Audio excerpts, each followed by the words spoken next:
बहुत समय पहले की बात है। दूर दराज के घने जंगलों के बीच एक विशाल और रहस्यमयी वन था, जिसका नाम था मायावी जंगल। ये जंगल अपनी अद्भुत सुंदरता, अनगिनत रहस्यों और जीवन के अनेक रूपों के लिए जाना जाता था। हर तरफ हरे भरे पेड़ थे, जिनकी पत्तियां हवा में सरसराहट करती थीं और नदियां कलकल करती हुई बहती थीं। इस जंगल का हृदय था शेर समर, जिसे सभी जानवर सम्मान से जंगल का राजा कहते थे। समर सिर्फ एक राजा नहीं था, वो एक अभिभावक था। उसकी बुद्धिमत्ता, उसका न्याय और उसकी निर्भीकता अतुलनीय थी। वो कभी किसी छोटे या कमजोर जानवर को सताता नहीं था, बल्कि पूरे जंगल का ध्यान रखता था, जैसे कोई पिता अपने बच्चों का रखता है। उसके राज्य में शांति और सद्भाव का वास था। जानवर बेखौफ घूमते थे, जानते थे कि उनका राजा उनकी रक्षा करेगा। अंधकार का साया।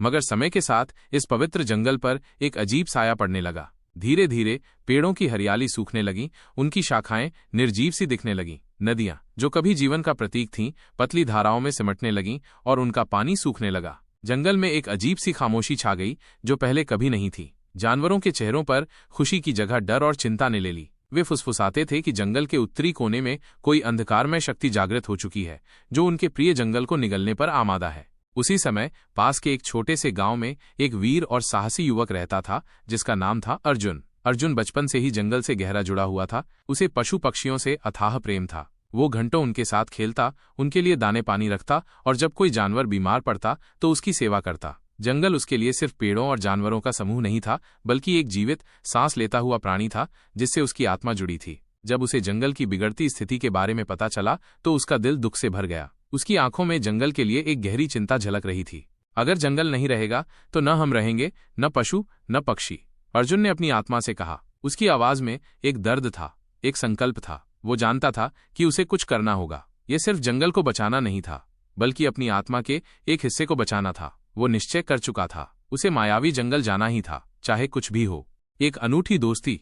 अर्जुन जंगल में दाखिल हुआ। चारों ओर एक अजीब सा सन्नाटा पसरा हुआ था, जैसे जंगल अपनी पीड़ा में मौन हो गया हो। पर अर्जुन बिना डरे आगे बढ़ता गया। उसके कदम दृढ़ थे, उसका दिल आशा से भरा था। चलते चलते वो एक प्राचीन गुफा तक पहुंचा, जहां उसे शेर समर मिला। अर्जुन को देखकर शेर गुर्राया। उसकी आंखों में एक अजीब सी चमक थी, पर अर्जुन डरा नहीं। वो जानता था कि इस विशाल प्राणी के अंदर एक नेक आत्मा बसती है। हे जंगल के राजा, मैं अर्जुन हूँ, गांव से आया हूँ। मैं इस जंगल की रक्षा करने आया हूँ, अर्जुन ने कहा। उसकी आवाज में सच्चाई और समर्पण था।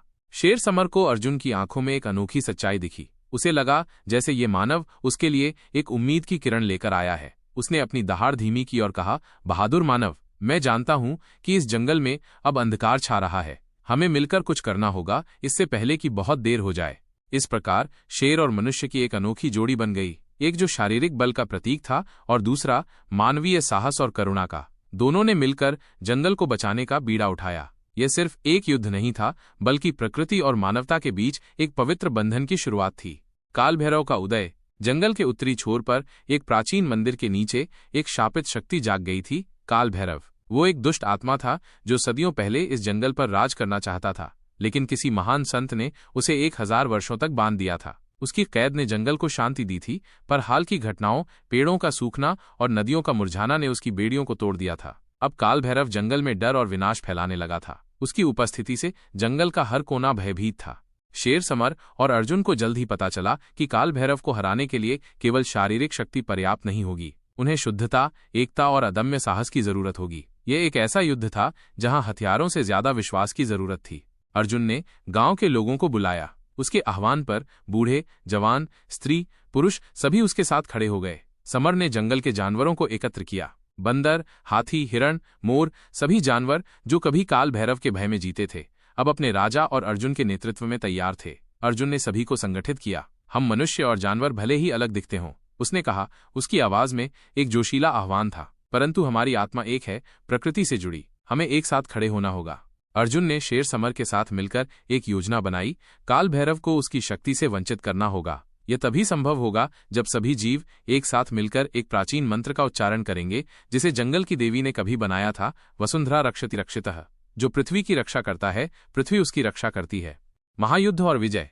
संध्या का समय था। अंधकार पूरे जंगल पर छा रहा था, जैसे काल भैरव अपनी उपस्थिति से रात को और गहरा बना रहा हो। मंदिर से बाहर निकला काल भैरव। उसकी आंखों से आग निकल रही थी और उसकी आवाज से पूरा आसमान कांप रहा था। वह एक विशाल, भयानक आकृति था, जिसका एकमात्र उद्देश्य विनाश था। कौन है जो मेरे सामने आने की हिम्मत करता है? काल भैरव गरजा, उसकी आवाज जंगल में गूंज उठी। अर्जुन आगे बढ़ा, मैं एक मानव, और ये मेरा साथी समर, जंगल का राजा। अर्जुन के शब्द उसके आत्मविश्वास को दर्शाते थे।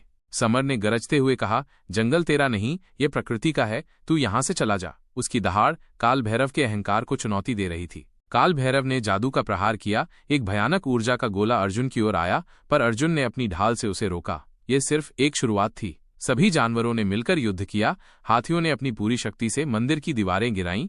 बंदरों ने काल भैरव की टोनों की वस्तुएं तोड़ीं, उसे कमजोर करने के लिए। अर्जुन ने अपनी तलवार से उस पर वार किया।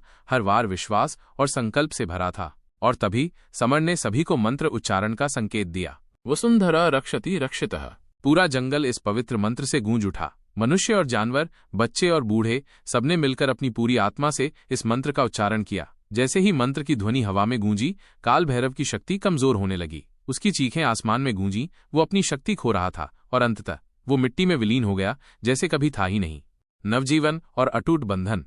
काल भैरव के अंत के साथ ही जंगल में फिर से हरियाली लौट आई। सूखे पेड़ फिर से हरे होने लगे, उन पर नए पत्ते फूटने लगे। नदियां फिर से पूरे वेग से बहने लगीं, उनका पानी जीवन का गीत गाने लगा। फूल खिलने लगे और जानवरों के चेहरे पर खुशी और मुस्कान लौट आई। वे फिर से निर्भय होकर जंगल में घूमने लगे। शेर समर ने कहा, इस नायक ने हमें दिखाया कि मनुष्य और पशु जब एकजुट हो जाएं तो कोई भी अंधकार नहीं टिक सकता। उसकी आवाज में कृतज्ञता थी, एक नए भविष्य की आशा थी। गांव और जंगल के बीच अब गहरी मित्रता बन चुकी थी। अर्जुन को जंगल का संरक्षक घोषित किया गया। यह सिर्फ एक उपाधि नहीं थी, बल्कि जंगल के प्रति उसके प्रेम और समर्पण का सम्मान था। सीख।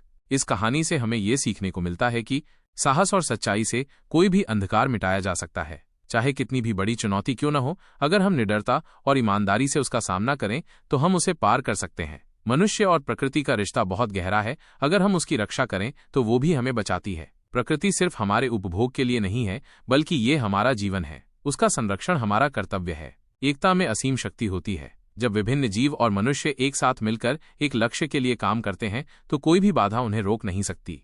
दोस्तों, अगर आपको हमारा वीडियो पसंद आया हो तो हमारे YouTube चैनल कार्टून हाउस को लाइक, कमेंट और सब्सक्राइब करें। धन्यवाद।